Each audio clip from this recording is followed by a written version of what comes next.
শুভ দুপুর। কাঁচা করল্লা নিয়ে বুঝছি আজকে, কাঁচা করল্লা আর ট্যাংরা মাছ ভাজা দিয়ে খাবো, 1 পিস লেবু, পেঁয়াজ, নাগামরিচ, ধনিয়া পাতা। তো আসলে কাঁচা খাবার শরীরের জন্য ভালো।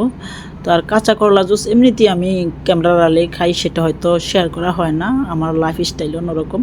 যাই হোক, জামাই যখন অসুস্থ হয় বলে আমার তো অসুখ হয় কেন তোমার হয় না, ওই যে জামাই ঠিয়া খাওয়া ধরে, কোনো কিছু বাঁচে না, আর অসুস্থ হইলে আমার জ্বালা, এই হচ্ছে অবস্থা। উনি কিছু বাঁচতে রাজি নেই, একটু ক্ষুধা লাগলে ঘুরিয়া পড়ে, বোঝেন অবস্থা, 100 ভাত খাইলো।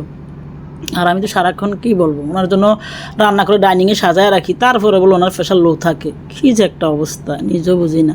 আর আমি সারাদিনে এই টুকিটাকি খাবার খাই, তারপরে ইনশাল্লাহ স্ট্রং। যাই হোক, সব আল্লাহর ইচ্ছা।